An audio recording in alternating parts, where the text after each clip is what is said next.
ప్రార్థన చేసుకుందాం. ప్రేమ స్వరూపం మా తండ్రి, పరిశుద్ధుడైన దేవా, నమ్మదైన మా రాజా, మీ ఘనమైన ఉన్నతమైన పరిశుద్ధమైన నామమును బట్టి మీ స్తోత్రాలు చెల్లించుకుంటున్నాం. మీ మందిరానంలో మీ ప్రజలుగా తండ్రి చిరాగనట్లుగా మీరు ఇక మాసం కొరకై మీరు మాకు అనుగ్రహించిన ఉపవాస ప్రార్థన కొరకైన సమయాన్ని బట్టి స్తోత్రం చెల్లించుకుంటున్నాం. ఈ సమయం మాకు ఎంతో దీవెనకరంగా ఆశీర్వాదకరంగా చేయవలసిందిగా ప్రార్థన చేస్తుంటున్నాం. ప్రేమిని మా తండ్రి, మీ సన్నిధికి రాగలిగినటువంటి వారిని బట్టి స్తోత్రములు. ప్రభు ఇంకా మార్గ మధ్యలో వారిని కూడా మీరు జ్ఞాపం చేసుకోవాల్సిందిగా ప్రార్థన చేస్తుంటున్నాం. మీ సన్నిధిలో మేము గడిపే సమయం ఎంతో దీవెనకరంగా ఆశీర్వాదకరంగా ప్రభా మీరు చేయవలసిందిగా ప్రార్థన చేస్తుంటున్నాం. చివరి దినాల్లో ఉన్నాం ప్రభా, అంత్య దినాల్లో ఉంటున్నాం ప్రభా. నిత్యం మా తండ్రి దేవ, ఎవరిని మిగులుదనా అని శత్రువైన సాతాను తిరుగులాడుతున్న దినాల్లో మేము ఉంటున్నాం.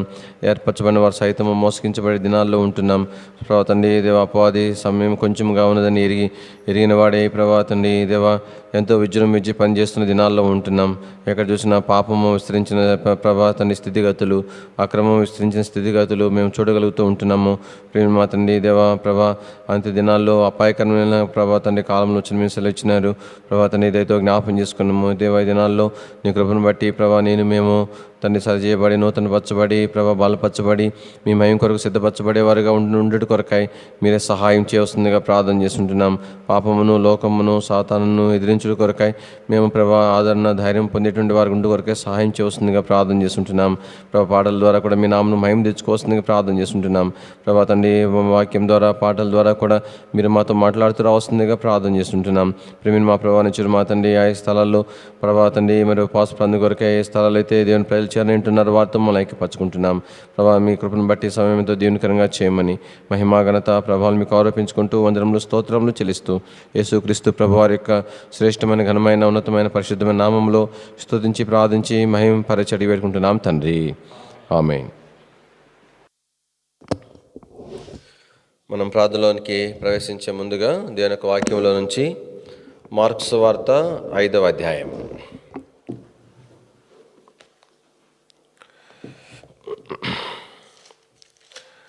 మార్కు సువార్త 5వ అధ్యాయము మనము మొదటి నుంచి మార్చి చదువుకుంటాం. మార్కు సువార్త 5వ అధ్యాయము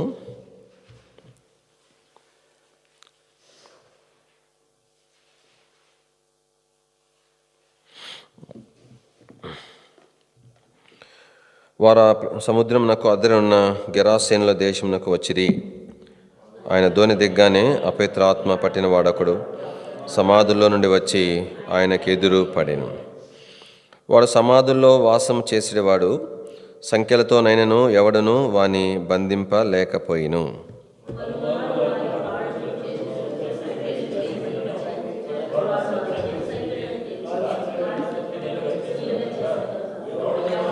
సాధుపరచలేకపోయిను. వాడు ఎల్లప్పుడూ రాత్రింబగళ్ళు సమాధుల్లోనూ కొండలలోనూ కేకలు వేయచ్చు తన రాళ్లతో గాయపరచుకొనుచు నుండెను.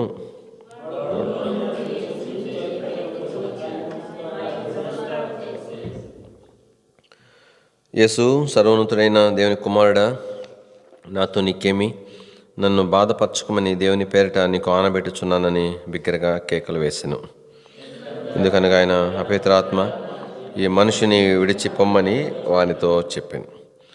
మరియు ఆయన నీ పేరేమని వాడిని అడుగగా వాడు, నా పేరు సేన, ఏలైనగా మేము అనేకులమని చెప్పి తమను ఆ దేశంలో నుండి తోలివేయవద్దని ఆయనను మిగుల బతిమాలుకొనెను. అక్కడ నుండి కొండ దగ్గర పందుల పెద్ద మంద మేయిచుండెను గనుక ఆ పందుల్లో ప్రవేశించినట్లు మమ్మను వాటి వద్దకు పంపమని ఆ దయ్యములు ఆయనను బతిమాలుకొనెను. యేసు వాటికి సెలవేగా అపవిత్రాత్మలు వానిని విడిచి పందుల్లో ప్రవేశించగా ఇంచుమించు 2000 సంఖ్య గల ఆ మంద ప్రపాతం నుండి సముద్రపు దారిని వడిగా పరిగెత్తుకుని పోయి సముద్రంలో పడి ఊపిరి తిరగక చచ్చెను. ఆ పందులు మేపుచున్నవారు పారిపోయి పట్టణంలోనూ గ్రామంలోనూ ఆ సంగతి తెలియజేసి జనులు జరిగింది చూడవెళ్ళి యేసునొద్దకు వచ్చి, సేనాను దయ్యము పట్టినవాడు బట్టలు ధరించుకొని స్వస్థ చిత్తుడై కూర్చునిండుట చూచి భయపడిరి. జరిగింది చూచిన వారు దయ్యములు పట్టిన వానికి కలిగిన స్థితియు పందుల సంగతియు ఊరి వారికి తెలియజేయగా తమ ప్రాంతము విడిచి పొమ్మని వారు ఆయన్ను బతిమాలు కొనసాగిరి. ఆయన ధోని ఎక్కినప్పుడు దయ్యములు పట్టినవాడు ఆయన యొద్ద తన్నుండనిమ్మని ఆయన బతిమాలు కొనిను గాని ఆయన వానికి సెలవేక నీవు నీ ఇంటి వారి యొద్దకు వెళ్ళి ప్రభువు నీ యందు కనికెరపడి నీకు చేసిన కార్యములన్నిటినీ వారికి తెలియజెప్పుమనెను. వాడు వెళ్ళి యేసు తనకు చేసినవన్నీ దెకపొలిలో ప్రకటింపనారంభింపగా అందరూ ఆశ్చర్యపడిరి.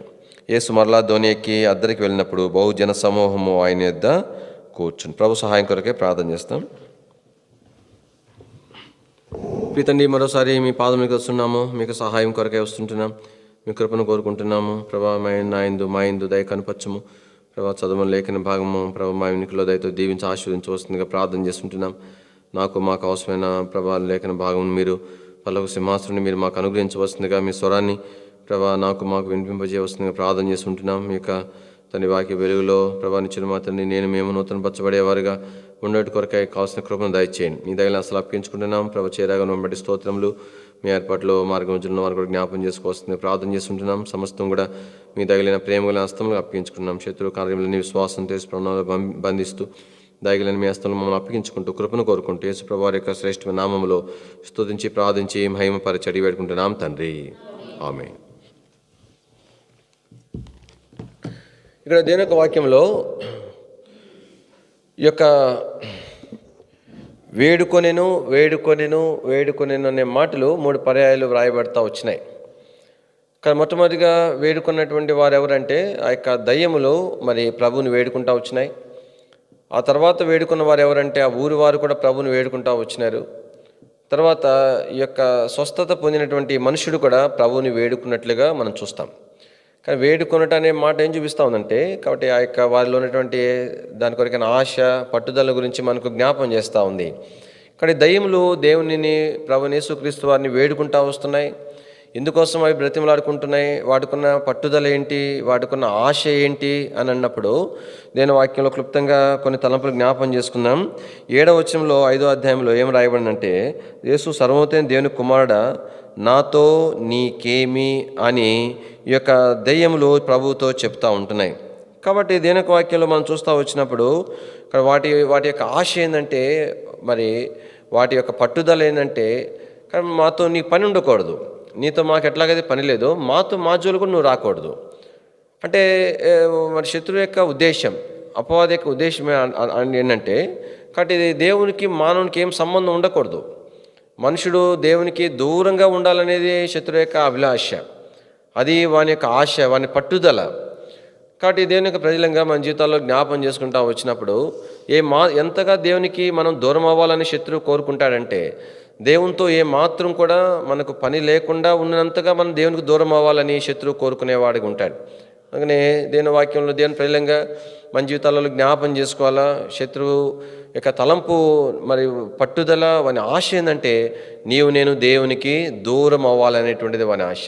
అందుకని దేవునికి దూరం చేయటానికి ఈ ప్రక్రియ మరి ఉన్న ఫలానా తన మన జీవితంలో నెరవేర్చలేడు. కానీ అయితే కొద్దిగా ఆ యొక్క పనిని శత్రువు ప్రారంభించి జరిగించేవాడుగా ఉంటాడు. ఉదాహరణకు దేవుని వాక్యంలో సంసోను యొక్క జీవితాన్ని మనం చూస్తే, సంసోను యొక్క జీవితంలో మనం చూస్తాం, తను భౌతికంగా ఎన్నో గొప్ప కార్యాలు జరిగిస్తూ వచ్చినాడు.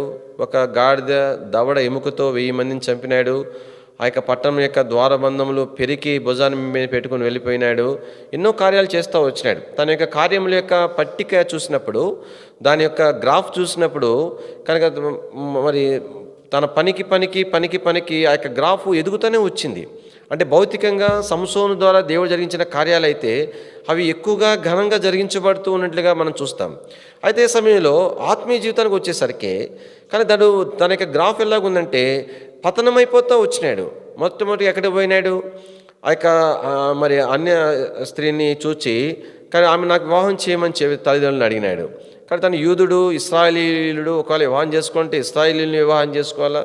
అయితే ప్రభు యొక్క ఆత్మ తను ప్రేరేపించడంలో క్రమం అని రాయబడినప్పటికీ కూడా తను అన్ని స్త్రీలను వివాహం చేసుకోవాలని కోరినాడు. అక్కడ నుంచి అంటే దానికి ముందే తన ఆత్మీయ జీవితం యొక్క పతనము యొక్క గుర్తు అక్కడ మనకు కనపడుతుంది. ఆ తర్వాత దానికి ముందు నుండే పతనం ప్రారంభించబడి కాబట్టి అక్కడ మనకు ఆ గుర్తు కనబడుతుంది. అంటే తను పతనం అవుతున్నాడు అంటానికి. అక్కడ నుంచి ఇంకా పతనం అవుతూ వచ్చినాడు. తర్వాత ఎక్కడికి పతనం వెళ్ళినాడు, వేసే యొద్దకు తను పోయినట్లుగా దేవుని వాక్యాలు చూస్తాం. కాబట్టి ఒకటేమో మరి తను ప్రత్యేకించబడిన వాడు యూదుడు అయినప్పటికీ కూడా, ఇశ్రాయేలీయుడు అయినప్పటికీ కూడా అన్ని స్త్రీని వివాహం చేసుకునే మాటలో తన యొక్క పతనము అనేది చూస్తూ ఉన్నాం. ఎప్పుడు తన పతనము ప్రారంభమైందో మనకు కనిపించదు. అయితే అక్కడ నుంచి ఇంకా తను దిగజారిపోయి ఎక్కడికి వెళ్ళాడంటే వేశ్య యుద్ధకు తను పోయినట్లుగా దేవుని వాక్యలో చూస్తాం. అక్కడతో తన యొక్క పతనం ఆగిపోలేదు, కానీ ఇంకా దేవునికి దూరం ఆగిపోతా వచ్చినాడు. ఎక్కడ వెళ్ళిపోయినాడు? దెలీలా యుద్ధ తను చేరినట్లుగా దేవుని వాక్యంలో మనకు చూడగలుగుతాం. కాబట్టి అక్కడ నుంచి ఇంకెంత స్థాయికి వెళ్ళిపోయినాడంటే తన యొక్క ఉన్నటువంటి ఆ యొక్క ప్రభావం అంతటిని కూడా తను కోల్పోయినటువంటి వాడిగా మనం చూడగలుగుతాం. కాబట్టి దీని యొక్క ప్రజలంగా మన జీవితాల్లో మనం హెచ్చరించబడవలసింది ఏంటంటే, శత్రువైన అపవాది సాతాను దయ్యం యొక్క ఒక ఆలోచన, పట్టుదల, ఆశ ఏంటంటే ఎలాగైనా సరే నేను ఆత్మీయంగా దేవునికి దూరం అయిపోవాలనేదే శత్రువు యొక్క ఉద్దేశం. అందుకని ఆ వచ్చిన భాగాలు క్లుప్తంగా జ్ఞాపం చేసుకుందాం. న్యాయాధిపతుల గ్రంథం మనకు తెలిసిన భాగాలే. న్యాయాధిపతులు దయచేసి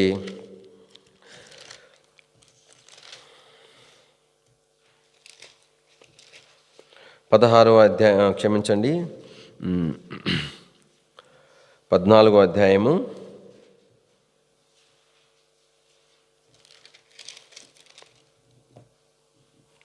1వ వచనం. సంసోను తిమ్నాతుకు వెళ్ళి తిమ్నాతులో ఫిలిస్తీన్ల కుమార్తెలలో ఒకతెను చూచెను.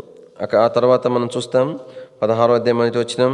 తర్వాత సంసోను గాజాకు వెళ్ళి వేశ్యనొకతెను చూచి ఆమె యొద్ద చేరెను. ఆ తర్వాత తను ఎక్కడ పోయినాడు? 4వ వచనంలో, పిమ్మట అతడు సోరేకు లోయలోనున్న దెలీలాను స్త్రీని మోహింపగా. కాబట్టి దీని వాక్యంలో తర్వాత చివరిగా తను ఎలాగ కన్నులు ఓడదీయబడి తన యొక్క జీవితం అంతమైందో మనకు జ్ఞాపకం చేయబడింది. కానీ దేవుని ప్రజలంగా మన జీవితాలలో ఇక్కడ నేను పరీక్షించుకోవాల్సింది ఏంటంటే, ఇక్కడ నా యొక్క ఆత్మీయ జీవితం ఎలాగుంది అని. ప్రభువుకి మనం సమీపంగా ఉండగలుగుతున్నామా, లేదంటే క్రమంగా శత్రువు దేవునికి దూరం చేస్తున్నాడా అనేది మనం ఎరగవలసిన వారికి ఉన్నాం. కానీ శత్రువు యొక్క ఆశ, పట్టుదల ఏంటంటే మనం దేవునికి దూరం అవ్వాలని. తర్వాత ఇదే మార్కు సువార్త 5వ అధ్యాయంలో మనం చూస్తాము. కనుక ఆ యొక్క దయ్యం ప్రభుతో చెప్తూ అన్నాడు, ఏమన్నాడంటే, మాతో నీకేమి, నన్ను బాధపరచుకోమని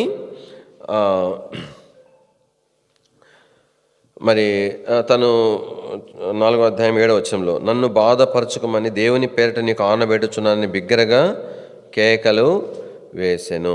కాబట్టి దేని యొక్క వాక్యంలో రెండవదిగా శత్రువు యొక్క మరి యొక్క తలంపు మనం చూస్తాం. ఎంత బాధ ఏంటయ్యా తనకు, శత్రువుకి బాధ, అపవాదికి బాధ ఏంటంటే ఒకటే బాధ, ఎలాగైనా ఈ మనుషుడు నా చేతిలో నుండి తప్పించుకుని వెళ్ళిపోతున్నాడే, ప్రభు నా నుంచి సంపూర్ణ విడుదల ఇస్తున్నాడే అనేటువంటిది శత్రువు యొక్క బాధ. కాబట్టి ఎంత దాని కొరకే పట్టుదల, వాడిని విడిచిపెట్టడం ఏమాత్రం కూడా శత్రువుకి ఇష్టం లేదు. అందుకని శత్రువుని సాతాను తనకున్నటువంటి చింత అంతా కూడా, తన యొక్క మరి బాధ అంతా కూడా ఏంటంటే, కానీ ఎలాగైనా సరేగాక నన్ను చిక్కించుకోవాలా, అది శత్రువు యొక్క మరి ఉద్దేశం, శత్రువు యొక్క ఆశ. అందుకనే దేని వాక్యంలో మరి ప్రభు పేతురుతో చెప్తా వస్తాడు. ఏమని చెప్తాడు? సాతాను మిమ్మను మరి చూడండి, లోకస్వార్త 22వ అధ్యాయము, లోకస్వార్త 22వ అధ్యాయం దయచేసి 31వ వచనం. లోకస్వార్త 22వ అధ్యాయము 31వ వచనం. సీమోను, సీమోను, ఇదిగో సాతాను మిమ్మును పట్టి గోధుమల వలె జల్లించుటకు మిమ్మును కోరుకొనేను. కాబట్టి శత్రువు ఎంతగా మరి తన పట్టుదల కలిగి ఉన్నాడో చూడండి. కానీ కోరుకున్నటువంటి వాడుగా ఉంటున్నాడు. దేని వాక్యంలో ఎన్నో మాటలు రాయబడినాయి. ఏర్పరచబడిన వారు సహితము ఏం చేయబడతారని చెప్పండి, మోసగించబడేటువంటి దినాలన్నీ రాయబడతా వస్తుంది. కాబట్టి సమయం కొంచెముగా ఉన్నదని శత్రువు ఎరిగిన వాడని రాయబడతాం. ఎంతో పట్టుదలతో తను పనిచేస్తున్నాడు. ఎవని మింగుదునని గర్జించు సింహం వలె తిరుగులాడుచున్నాడని రాయబడి ఉంటుంది. కాబట్టి శత్రు యొక్క ఉద్దేశం ఏంటంటే, కానీ నీ విషయమై నా విషయమై వాని బాధ అంతా ఏంటంటే, కాబట్టి మరి రకరకాల బాధలు వానికి. ఒకటి, తను కోరుకున్న స్థానము తను పోగొట్టుకోవటం మాత్రమే కాదు, కానీ ఏదైతే తను దక్కించుకోలేకపోయినాడో ఆ స్థానం కొరకు ప్రభు నన్ను సిద్ధపరచడం అనేది శత్రువుకి ఎంతో బాధ. కాదే మరి ఆ యొక్క అగ్నిగుండం అనేటువంటిది తన కొరకు అది ఏర్పాటు చేయబడింది, కానీ తనకు పాపక్షమాపణ అనేటువంటిది లేదు. అది తన బాధ ఏంటంటే తన కొరకు నిత్య నరకం ఉన్నదనేది బాధ కాదు. కాబట్టి దానితో పాటు కాబట్టి మరి ఆ వ్యక్తిని కూడా తీసుకుని వెళ్ళాలనేటువంటిది తనతో. కానీ ఒకటి, ఏ స్థానం తను పోగొట్టుకున్నాడో, దక్కించుకోలేకపోయినాడో దానిని దక్కకుండా చేయాలా. రెండవదిగా తన బాధంతి ఏంటంటే ఎలాగైనా సరే నాతో పాటు నిత్య నాశనంకు తీసుకుని వెళ్ళాలనేదే శత్రువు యొక్క ఉద్దేశం. కానీ దీనికి వాక్యంలో మనం చూస్తాం. అయితే ప్రభు ఇక్కడ సెలవిస్తా వచ్చినాడు 32వ వచనంలో, నీ నమ్మిక తప్పిపోకుండానట్లు నేను నీ కొరకు వేడుకొంటిని, నీ మనసు తిరిగిన తర్వాత నీ సహోదరులను స్థిరపరచుమని చెప్పింది. కనుక పేతురు విషయమై శత్రువు ఎంతగా ఆశ కలిగి కోరుకున్నప్పటికీ కూడా దేని వాక్యంలో మనం చూస్తాం. కనుక ప్రభు తన విషయమై ప్రార్థన చేస్తూ వచ్చినాడు. ఎంత ఏ రీతిగా తను ఆ యొక్క మరి సమకూర్చబడతా వచ్చినాడు. ప్రభు చెప్పిన రీతిగానే ముమ్మారు తను బ్రొంకుతా వచ్చినాడు. ఆ తర్వాత సిలువకు వెళ్ళే క్రమంలో ప్రభునేసు క్రీస్తు వారు పేతురు వైపు చూస్తాడు. కానీ దీని వాక్యంలో నుండి 22వ అధ్యాయము 22 లోకసువార్త 22వ అధ్యాయము 61వ వచనం. అప్పుడు ప్రభువు తిరిగి పేతురు వైపు చూచెను. గనుక పేతురు, నేడు కోడి కూయిక మునుపు నీవు ముమ్మారు నన్ను ఎరగనందువని ప్రభు తనతో చెప్పిన మాట జ్ఞాపకము. కాబట్టి 3 సార్లు కోడి కూసిన తర్వాత అంత బాధలు, ఒకవైపు కొడా దెబ్బలు తిని ఆ యొక్క ముండ్ల కిరీటం ధరించి, కానీ ప్రభు యొక్క మరి ఆ క్రమంలో పేతురు వైపు చూస్తూ ఉన్నాడు. అంటే అర్థమైందంటే తన చూపుల ద్వారానే పేతురుని దర్శిస్తున్నాడు. కనుక పేతురు ఎంత గొప్పగా మరి తను పశ్చాత్తాపడుతూ వచ్చినాడు. 62వ వచనం రాయబడింది, వెలుపలికి పోయి సంతాపపడి ఏడ్చెను అని రాయబడింది. కాబట్టి దీని యొక్క శత్రువు యొక్క ఆశ ఏంటంటే, మొట్టమొదటి శత్రువు యొక్క ఆశ ఎట్లాగైనా సరే దేవునికి నిన్ను నన్ను దూరం చేయాలి. కాబట్టి మనం దేవుని ప్రేలంగా ప్రభువుకి సమీపంగా ఉండడం కొరకే మనం ప్రార్థన చేసుకోవాల్సిన వారు ఉన్నాం. రెండవది శత్రువుకు ఉద్దేశం ఏంటంటే ఏదో ఒక రీతిగా నిన్ను నన్ను చిక్కించుకోవాలనేది శత్రువు యొక్క ఉద్దేశం. అందుకనే దాని కొరకై శత్రువు చేతులను తప్పించుకుంటూ కొరకై దేవుడు మనకిచ్చిన నియమం ఏంటంటే లోతైనటువంటి పశ్చాత్తాపం యొక్క అనుభవంలోనికి మనం వచ్చుట ద్వారా కనుక ప్రభు శత్రువు యొక్క ఉద్దేశం నుండి మనం తప్పించుకునేటువంటి వారిగా ఉంటాం. తిరిగి లోకసువార్త యొక్క 35వ అధ్యాయంలో 3వదిగా మనం తలంపు చూసినప్పుడు చూడండి, దేని వాక్యంలో 10వ వచనం ఎవరైనా చదవండి.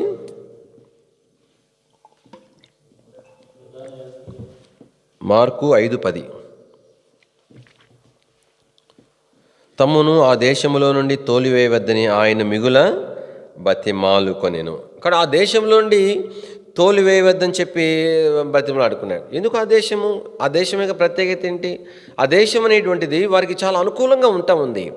బహుశా మిగతా ప్రాంతాల్లో ప్రభు నెరిగిన వారు ఉన్నారేమో, మిగతా ప్రాంతాల్లో అక్కడక్కడ కొంత ప్రభు కొరకు యోగ్యంగా జీవిస్తూ ప్రార్థన చేసేటువంటి వారు ఉన్నారేమో.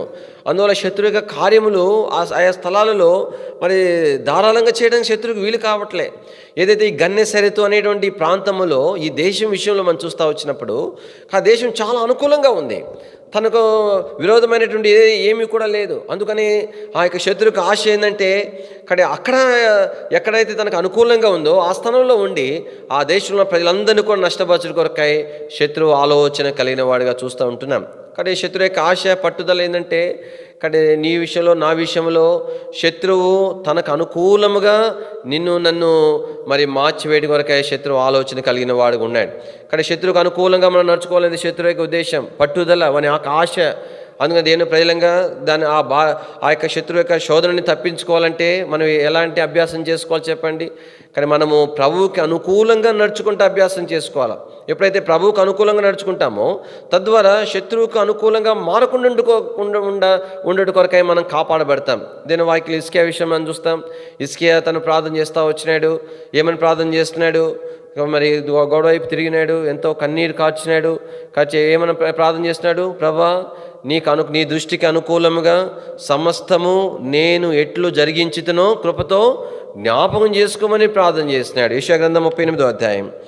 యెషయా గ్రంథము 38వ అధ్యాయము. యెషయా గ్రంథం 38వ అధ్యాయం 3వ వచనం అందరం కలిసి చదువుకుంటాం. యెహోవా, యథార్థ హృదయుడనై సత్యముతో నీ సన్నిధిని నేనెట్లు నడుచుకుంటునో నీ దృష్టికి అనుకూలముగా సమస్తము నేనెట్లు జరిగించుతునో కృపతో జ్ఞాపకం చేసుకున్నామని హిజ్కియా కన్నీళ్లు విడుచుచు యెహోవాను ప్రార్థింపగా. కాబట్టి ఇక్కడ వాస్తవానికి తన గురించి తను గొప్పగా చెప్పుకున్నట్టుగా కనబడుతుంది, కానీ వాస్తవికంగా తను అంత ధైర్యంతో ప్రార్థన చేయగలాడంటే ఎంత యోగ్యంగా ప్రభు కొరకు జీవించినాడో చూడండి.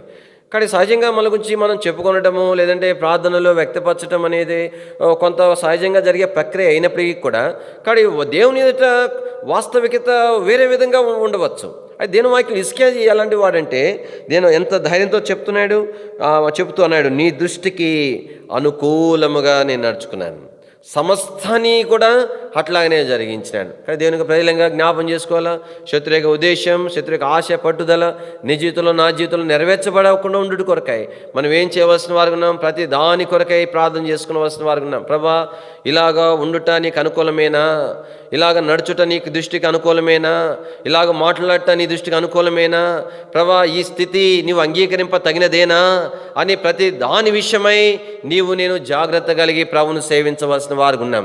కానీ అలాంటి జాగ్రత్త మనం ఎప్పుడైతే ఉండమో దేవుని దృష్టికి అంటే దేవుని దృష్టికి అంటే అర్థం ఏంటి, కొన్ని పర్యాయాలు మన దృష్టికి అది న్యాయమైనదిగా ఉంటుంది, అది దేవుని దృష్టికి అన్యాయమైనదిగా ఉండవచ్చు. ఒక్కొక్కసారి మన దృష్టికి అన్యాయమైనదిగా ఉంటుంది, అది దేవుని దృష్టికి న్యాయమైనదిగా ఉండవచ్చు. కాబట్టి ప్రాముఖ్యమైందంటే మనుషుల దృష్టికి నా దృష్టికి అనేది కంటే కూడా దానికంటే ప్రాముఖ్యంగా ప్రభు దృష్టికి అనుకూలంగా.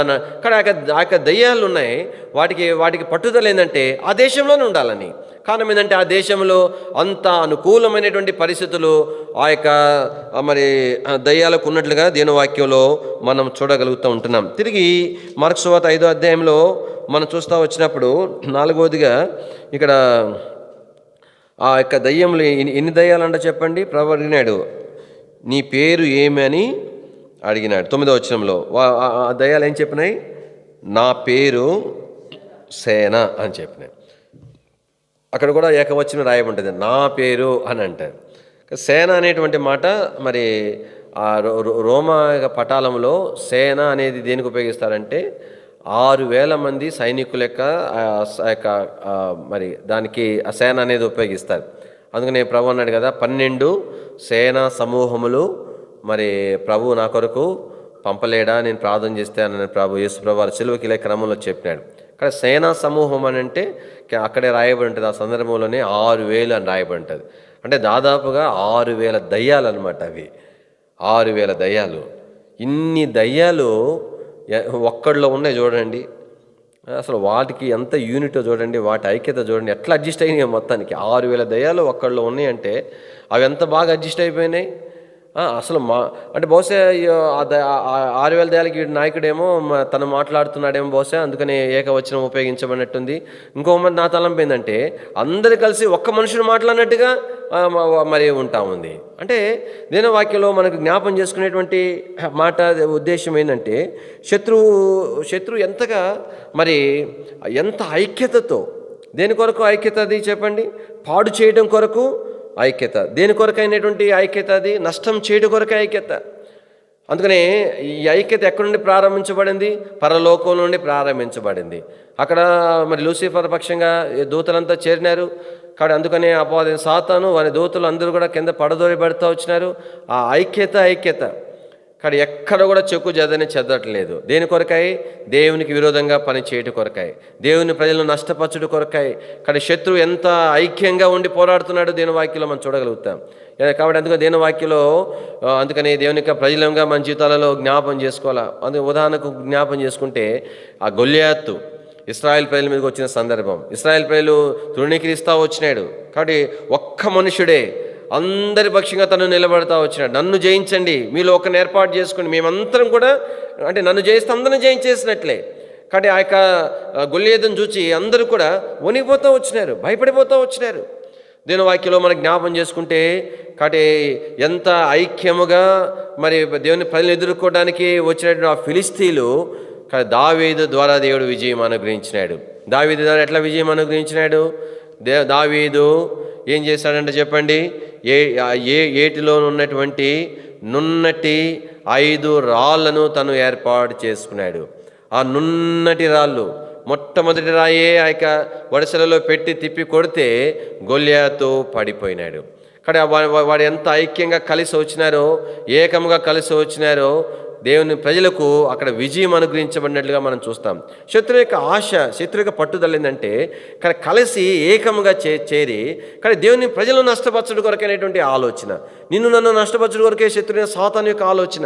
అందుకనే నీవు నేను కానీ శత్రువును జయించాలంటే మరి దేవుని వాక్యంలో వాని యొక్క ఆశ, వాని యొక్క పట్టుదల నీ విషయంలో నా విషయంలో నెరవేర్చబడకుండా ఉండాలంటే మనం ఏం చేయాలి చెప్పండి?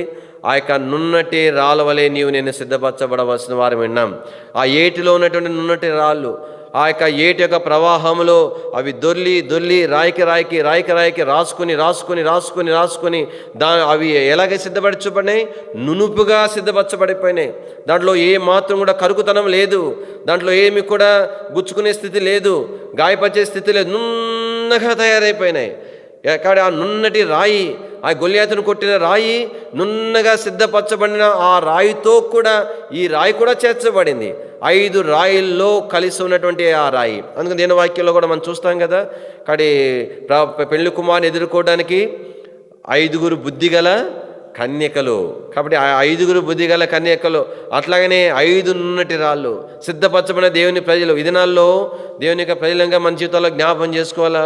కానీ నీవు నేను కానీ ఎలా చేయబడాలి చెప్పండి? శత్రు మీద విజయం పొందడం కొరకై మనము ఎలా నున్నటి వారికి సిద్ధపరచబడాలా. మనలో ఉన్నటువంటి దేవునికి విరోధమైన ప్రతిదీ కూడా సంపూర్ణంగా తొలగించబడాలా. అది రాపిడికి గురి కావాలా, రాసుకొని నొప్పికి గురి కావాలా. కాబట్టి తద్వారా ఆ యొక్క నున్నటి రాయి వలె మనము చేయబడగలుగుతాం. మొదటి సమూయేలు గ్రంథం 17వ అధ్యాయం. సమూయేలు మొదటి గ్రంథము 17వ అధ్యాయము.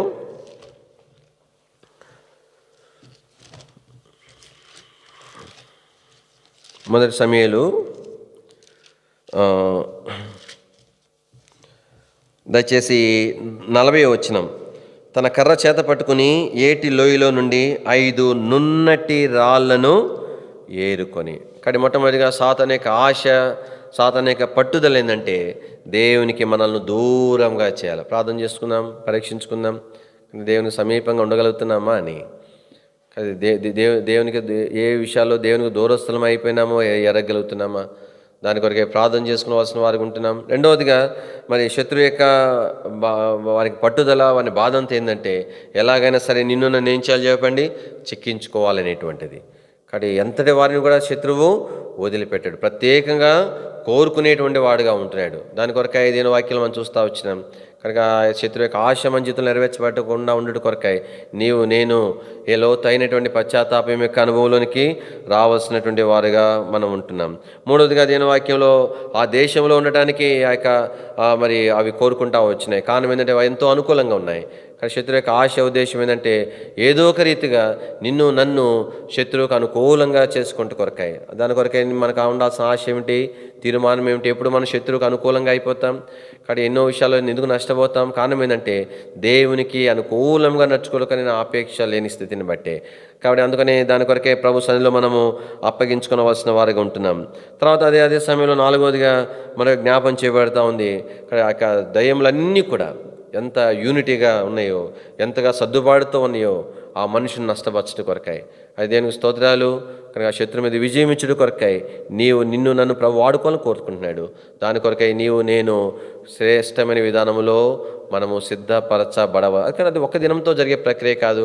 మనం ఆశించే కొలది, ప్రార్థించే కొలది, దాని కొరకై మనం అప్పగించుకునే కొలది ప్రభు మన జీవితంలో దాన్ని జరిగించేవాడిగా ఉంటాడు.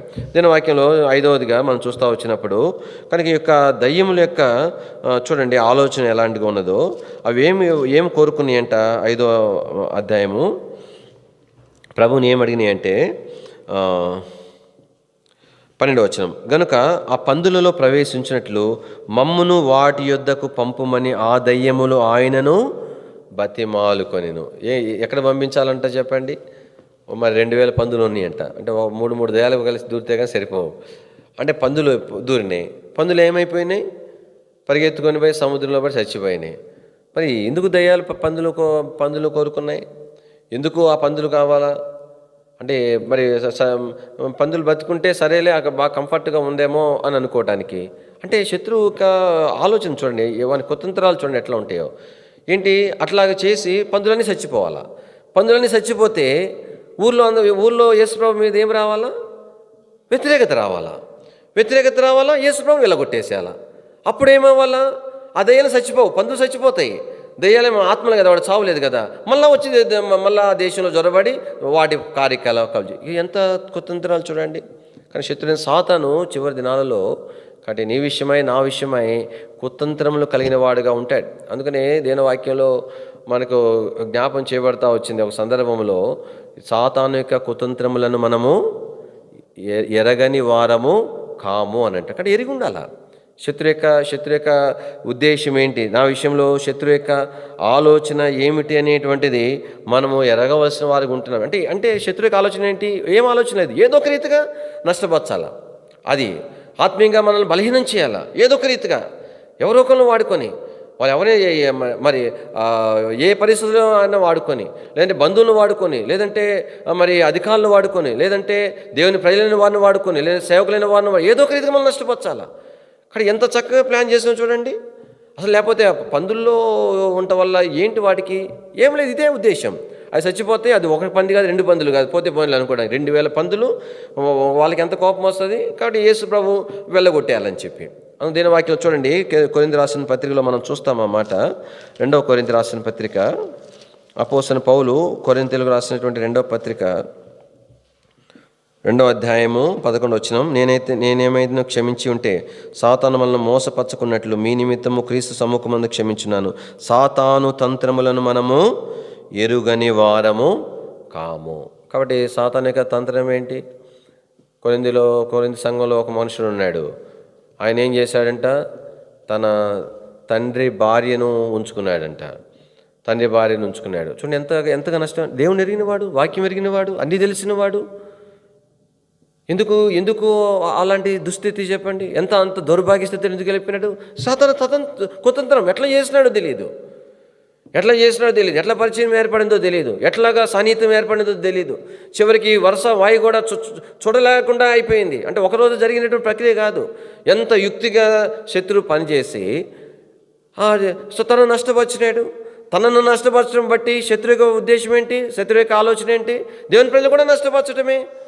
ఇంకొకటి ఏదైనా బలహీనత ఉన్నాడు అనుకోండి, ఎవరనంటే ఏమంటారు, ఆయనే అది చేసినాడు, అది దీన్నేముంది అనడానికి బాగుంటుంది కదా. ఇంకా దేవుని ప్రజలు నష్టపరచడానికి ఏంటి? చూచి కూడా అంత ఘోరమైన దుష్కార్యం చేసినప్పుడు ఈయన కూడా ఇది దుష్కార్యం అని అనకుండా గమ్ముగా మౌనంగా సమ్మతించడం, అది కూడా నేరమే. అంటే ఒక మనుషుడు తన దేవుని ఎదుట తప్పిపోయినట్లుగా చేసి దేవుడు శత్రువు తను నష్టపరిచి తన ద్వారా ప్రత్యక్షంగా పరోక్షంగా అనేక నష్టపరచడం కొరకే శత్రువు చేసేవాడు ఉంటాడు. ప్రత్యక్షంగా ఎట్లా నష్టపరుస్తాడు? తనను చూసి మరొక తప్పు చేయనట్లుగా పరోక్షంగా ఎట్లా నష్టపరుస్తాడు? తప్పును తప్పు అని మరి గద్దించకుండా మౌనంగా సహకరించడం ద్వారా, అది ఒక సమ్మతించడం ద్వారా ఎంత నష్టమో చూడండి. మొదటి పత్రికలో మరి తనను గురించి అపోస్తలుడైన పౌలు రాసినాడు. వాళ్ళు మరి ఆ తప్పు విషయమై ఇట్లా చేయకూడదు, ఇలాంటి అక్రమమైన సంబంధం అనేటువంటిది ఇది అక్రమము అని చెప్పకపోగా ఆ మనుషుడు మరి ఎంత గొప్పవాడో తెలియదు, కానీ అతను మందిరానికి వచ్చినందుకు వీళ్ళు చాలా సంతోషపడిపోతున్నారంట, వీళ్ళు చాలా ఉప్పొంగిపోతున్నారంట. అబ్బా, మా మందిరానికి పలానా ఆయన వస్తాడు అని చెప్పుకుంటున్నారు. దేవుని వాక్యం రండి. ఇదే మొదటి పత్రిక, ఇక్కడికే వస్తాము, 2వ పత్రిక వస్తాము. మొదటి పత్రిక 5వ అధ్యాయము 1వ వచనం, మీలో జారత్వం అనే వదంతి కలదు, మీలో ఒకడు తన తండ్రి భార్య ఉంచుకున్నాడట, అట్టి జారత్వం అన్యజనుల్లో నేను జరగదు. ఇట్లుండి మీరు ఉప్పొంగుచున్నారే కానీ మీరెంత మాత్రము దుఃఖపడి ఇలాంటి కార్యం చేసిన వారు మీలో ఉండి వెళ్ళిన వేసిన వారు కారు. కాబట్టి దీని వాక్యంలో ఎలాంటి దుస్థితిలో శత్రువు చూడండి, శత్రు కుతంత్రాలు ఎట్లా ఉన్నాయో. తిరిగి మొదటి పత్రిక రాసిన తర్వాత నిజంగా ఆ మనుషుని మెచ్చుకొని తీరాలా. మనకు కనబడితే పరలోకాన్ని పోయిన తర్వాత ఎట్లా దొరుకుతాడు మనకు, కానీ ఆ మనిషిని మనం తప్పకుండా మెచ్చుకొని తీరాలా, శభాష్ అని చెప్పాలి ఆ మనుషునితో. కారణం ఏంటంటే అపోస్తలుడైన పౌలు ఇంత బహిరంగంగా వాని యొక్క దుష్కార్యం గురించి ఎత్తి చూపిస్తే వాడు రివర్స్ అయిపోయి, అందులో సాధారణమైన మనిషి కాదు, అతన్ని బట్టి ఉప్పొంగుతున్నారంటే అది మా సాధారణ బహుశా ఒక పెద్ద మరి కలెక్టర్ అంటే ఐఏఎస్ క్యాడరు, ఐపీఎస్ క్యాడరు, పెద్ద ఆఫీసర్ ఎట్లాగనో అట్లాగా అయిండొచ్చు బహుశా.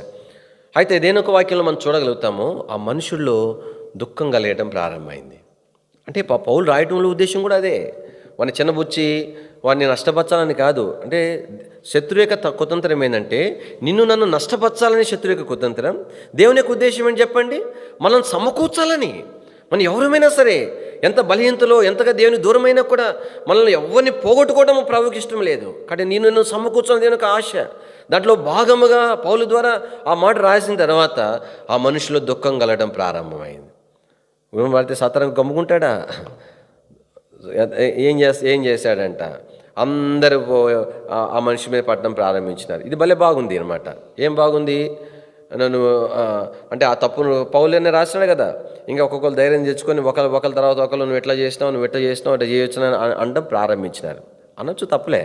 ఏ ఉద్దేశంతో అనాలా? తను సరిచేయబడాలనే ఉద్దేశంతో అనాలా? తను నూతనపరచబడాలనే ఉద్దేశంతో అనాలా?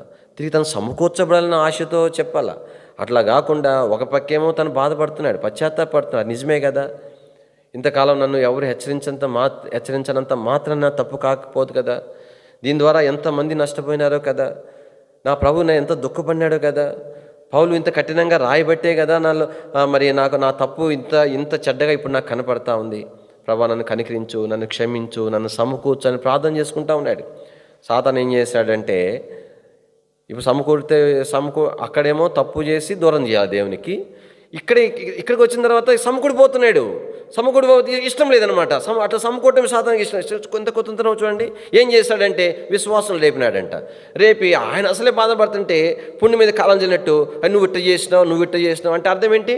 తను ఇంకా ఆ మాటలు తట్టుకోలేక మందిరం మానుకోవాలంతే. మందిరం మానుకొని దేవునికి దూరం అయిపోవాలా. అందుకని అపోస్తలుడైన పౌలు రాసినాడు. ఇదే 2వ పత్రికలో రాస్తూ 2వ అధ్యాయంలో ఆ మాటను రాస్తా వచ్చినాడు. చూడండి, 2వ అధ్యాయం 6వ వచనం, అట్టి వానికి మీలో ఎక్కువ మంది వలన కలిగిన శిక్ష చాలను. 7వ వచనం, గనుక మీరిక మీదట వానిని ఇంక ఇదే పని అనమాట. శిక్షించేది భలే బాగుంటుంది కదా, తీర్పు తెచ్చేది బాగుంటుంది కదా, తప్పులించేది భలే బాగుంటుంది కదా. అందుకని వాళ్ళు ఏం ప్రారంభించినారంట? ఇంకా మీరిక అదే పనిలో ఉన్నారు. అందుకు అపోస్తలుడైన పౌలు అడేది చాలు, ఆదరించండి. ఏం కారణం? ఎందుకు ఆదరించాలా? కానీ దుఃఖపడుతున్నాడు. దీని వాక్యంలో 7వ వచనంలో చివరిలో అన్నాడు, వాడు అత్యధికమైన దుఃఖములో మునిగిపోవును. అంటే శత్రు యొక్క ఉద్దేశాలు చూడండి. అంటే ఏ కోణంలో కూడా, ఏ రీతిగా కూడా నేను సమకూర్చబడటం అనేటువంటిది శత్రువైన సాతానికి మాత్రం కూడా ఇష్టం లేనే లేదు. అందుకే దీని వాక్యంలో మనం చూడగలుగుతాం. చెప్తూ ఆ మాట చెప్పినాడు, సాతానిక కుతంత్రములను మనము ఎరగని వారము కాదు. దేవుని ప్రేలంగా ఈ దయ్యములు ప్రభుని వేడుకున్నట్లో ఉద్దేశం ఏంటంటే వాడికి ఆశ, వాడికి పట్టుదల మనకి ఇక్కడ కనిపిస్తూ ఉంది. ఈ దినాల్లో దేవుని ప్రేలంగా జ్ఞాపం చేసుకుందాం. మనం ప్రభు సమీపంగా రాగలుగుతున్నామా? నిజమైన పశ్చాత్తాప అనుభవంలోనికి రాగలుగుతున్నామా? దేవునికి అనుకూలంగా నడుచుకోగలుగుతున్నామా? అన్నటి రాళ్ళ వలె శత్రువుని జయించుడు కొరకు, పాపాన్ని జయించుడు కొరకు, బలహీనతలు జయించుడు కొరకు మరి ఆ యొక్క కరుగుతనం అంతా పోయి నున్నటి వారిగా దేవునికి సిద్ధపరచబడినటువంటి ఆ నున్నటి రాళ్ళ వలె, ఏటి రాళ్ళ వలె మనం ప్రభు కొరకు సిద్ధపరచబడుతున్నామా? మనం పరీక్షించుకునవలసిన వారిగా ఉంటున్నాం. మరి చివరిగా ఆ కుతంత్రాల విషయాన్ని చూస్తే నిజంగా శత్రువుగా అందరి విషయంలో అదే శత్రువు సాతాను యోబు విషయంలో కూడా అదే కుతంత్రంతో ఏం చేసినాడు? కానీ మరి ప్రభువుని మరి ప్రేరేపిస్తా వచ్చినాడు. దీని వాక్యంలో మనం చూస్తాం ఎంత దుఃఖకరమైనటువంటిది. అది తలంచడానికి, ఊహించడానికి కూడా గుండె సరిపోదు. ఒకే రోజు 7 మంది కొడుకులు చచ్చిపోయినారంటే ఎట్లాంటి భయంకరమైన పరిస్థితి దేవుడు యోబు యొక్క జీవితంలో అనుమతించినాడు. దేవుని యొక్క ఉద్దేశం ఏంటి? యోబును 2 ఆశీర్వదించాలని. సాతాను యొక్క ఉద్దేశం ఏంటి? ఆ పరిస్థితుల ద్వారా యోబును దేవునికి దూరం చేయాలని. అసలు మనం యోబు విషయం అయితే మనం తలంచలేం. యోబు విషయం ఆలోచించడం చాలా కష్టంగా ఉంటుంది. ఈరోజు నాకు ఫోన్ వచ్చింది అనుకోండి, మీ పెద్ద అబ్బాయి కడుపున పోయి చచ్చిపోయినాడు అని ఫోన్. మళ్ళీ ఇంకో గంటకి మీ రోడాకి కళ్ళు తిరిగి పడిపోయి ఆమె చచ్చిపోయింది, చిన్నోడు కూడా వాడి పోతా ఒక బైక్ కొట్టేసి వాడు చచ్చిపోయినాడు అని చెప్పినారు అనుకోండి, ఎట్లుంటుంది? అమ్మో, గుండెలు అదిరిపోతాయి కదా. అది దేని వాక్యలో ఆ యోబు చెప్తా వచ్చినాడు. ఏమని చెప్తా వచ్చినాడు చూడండి. యోబు గ్రంథము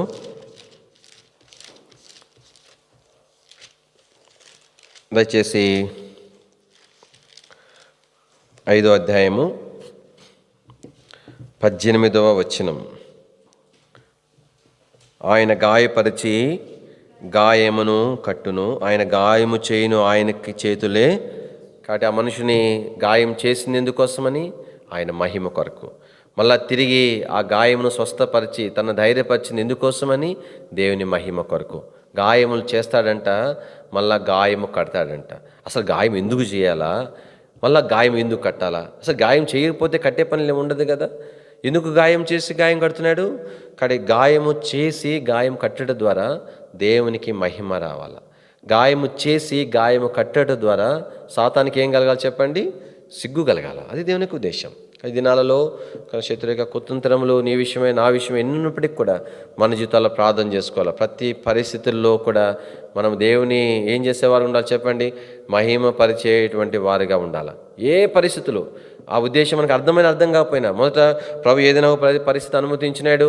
వ్యక్తిగతంగా పరీక్షించుకోవడం అవసరమే. ప్రభా ఎక్కడైనా నేను తప్పిపోయినానా, దీనివల్ల నేను ఏమి నేర్చుకోవాలని ప్రభుని అడగడం మంచి విషయమే. కానీ దానితో పాటుగా మనం ఏం నేర్చుకోవాలంటే అన్ని ప్రభు అనుమతించిన ప్రతి పరిస్థితుల్లో కూడా మనం ప్రభుని మహిమపరచడానికి తీర్మానం చేసుకోవాలి. తద్వారా శత్రువు సిగ్గుపరచబడతాడు. దేనిక వాక్యంలో ఈ యొక్క దయ్యముల విషయమై మనం చూస్తూ వచ్చినప్పుడు కానీ వాని యొక్క ప్రభువైన యేసుక్రీస్తు వారిని అవి వేడుకొనుట్లో ఉన్నటువంటి ఉద్దేశములు ఇవి. తర్వాత ఇక రెండవ సందర్భం చూస్తాం.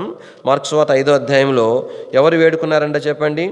ఆ యొక్క ఊరి ప్రజలందరూ కూడా ప్రభు ఎదుకు వచ్చినారు. దీని వాక్యంలో 5వ అధ్యాయం మార్కు సువార్త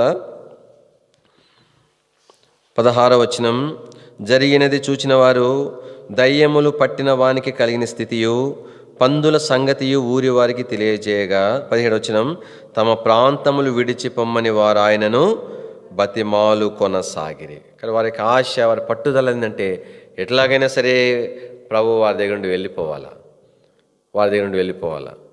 కానీ ఈ ఆలోచన చేసిందే దయ్యాలు.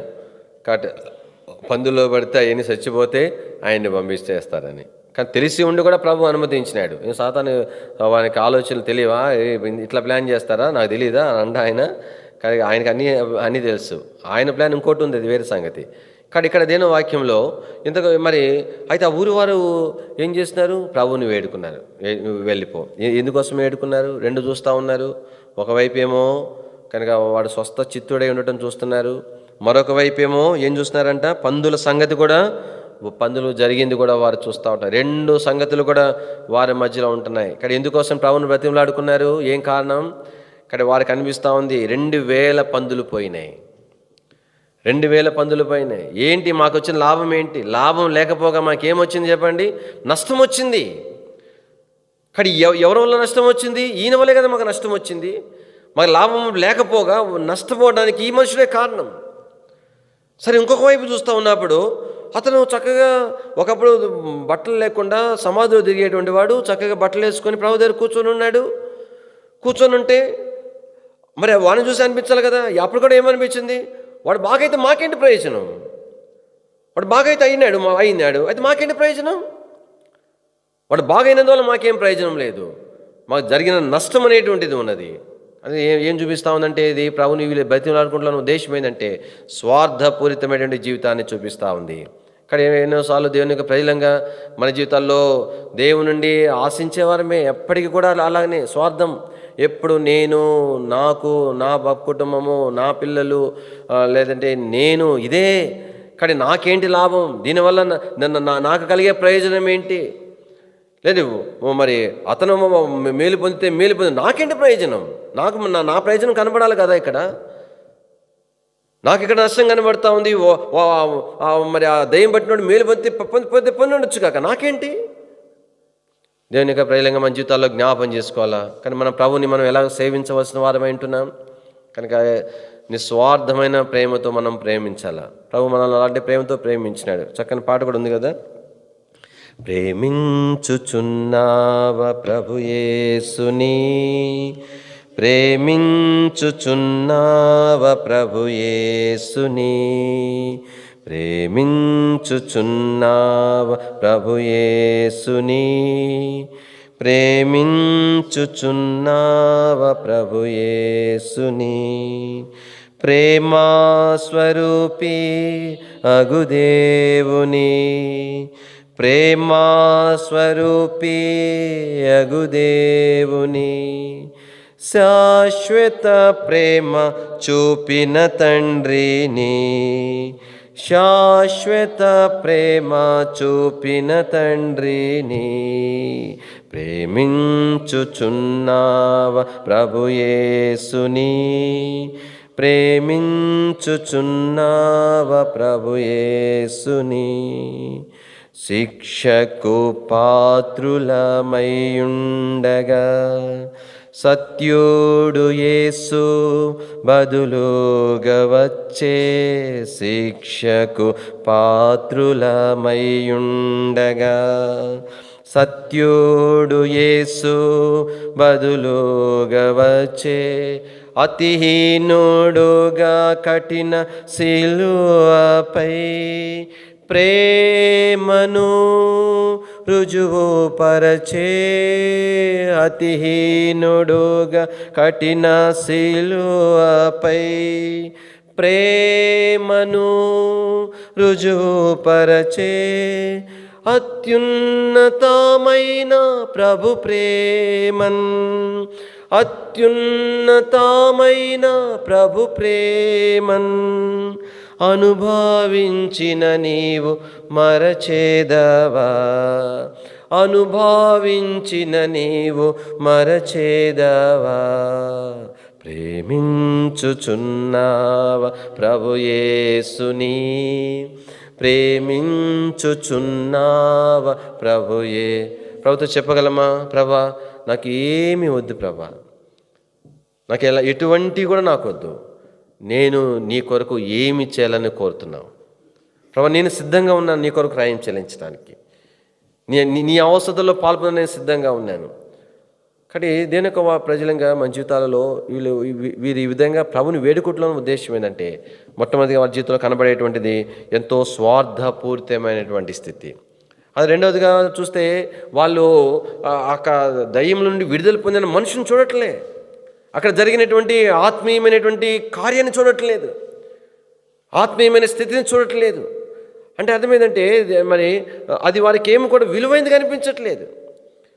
దీని ఒక వాక్యంలో జ్ఞాపం చేసుకోవాలా కనుక మరి అన్నిటికంటే శ్రేష్టమైనది మనం చూడవలసింది దైవికమైనటువంటి విధానంలో మనం చూడవలసింది ఏంటంటే కాబట్టి ఆత్మీయమైన దేనికి ఎక్కువ ప్రాధాన్యత ఇవ్వాలని మనం జ్ఞాపం చేసుకోవాలా. దేనిని మనం చూడాలా? దేని వాక్యంలో రాయబడతా వచ్చింది. ఏమి రాయబడింది? పైనున్న వాటి మీదనే కానీ భూ సంబంధమైన వాటి మీద మనస్సు పెట్టుకోవద్దని రాయబడతా ఉంది. కాబట్టి దేని యొక్క వాక్యంలో వ్యర్థమైన దాని మీద ఏం చేయకూడదు, మనసు పెట్టకూడదు. కానీ పైన వాటి మీదే దేవుని కొరకు సిద్ధపరిచినవి ఏవి న్యాయమైనవో, ఏవి ఖ్యాతి కలవో, ఏవి సత్యమైనవో, ఏవి మరి వాటి మీద ధ్యానం ఉంచుకోవడం దేని వాక్యంలో మనకు పౌలు జ్ఞాపం చేస్తూ వచ్చినాడు. కాబట్టి వారి యొక్క ఏమాత్రం కూడా ఆ బాగైనటువంటి ఆ మనుషుడు వాళ్ళలో జరిగించిన కార్య విషయం వాళ్ళకి పట్టింపు లేదు.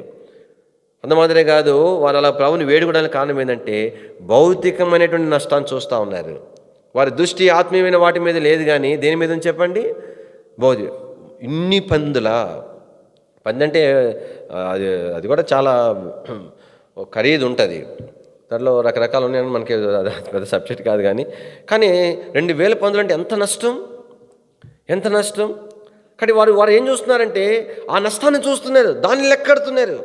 ఎన్నోసార్లు మన జీవితాలలో కాబట్టి వాస్తవం కాదా, ఎన్నోసార్లు మనం లెక్కించే దేనిని లెక్కిస్తాము? భౌతికమైన వాటిని కోల్పోతే దాని మీద చింత, లేదా లోక సంబంధమైన అవి మనకు అధికంగా వస్తే వాటి గురించి సంతోషం. ఇదే కదా దీని ఒక వాక్యంలో ఏ విషయం మనం ఏం చూస్తాం? దేవుడు తన కుమార్తెల్ని మాత్రమే కాదు, ఆస్తి అంతటా కూడా తీసివేసినాడు. మాత్రం కూడా చలించలా. ఏం కారణము? మనం బస్టాండ్లో పోయి కూర్చుంటే మన పక్కన ఒక ధనవంతుడైన వచ్చి ఖరీదైన సూట్ కేసు పెట్టుకొని ఉంటే మనకి ఫీలింగ్ వస్తుందా? అబ్బా ఇంత మంచి సూట్ కేసే, ఇంత మంచి చూసుకుంటుంటామా దాన్ని? చెప్పండి, మనం ఏమన్నా మంది కాదు అది.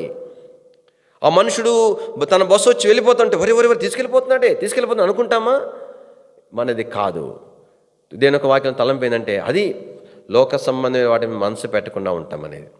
కానీ లోక సంబంధమైన వాటిని మనసు పెట్టామంటే అర్థం ఏంటి? ఎట్లా చెప్పగలుగుతాం? ఏదైనా కోల్పోతే ఒకటే పీకుడు ఉంటుంది. లోక సంబంధమైన ఏదైనా వస్తే సంతోషం ఉప్పొంగిపోతుంది. కానీ ఏది నీకు నాకున్న కొలమానం?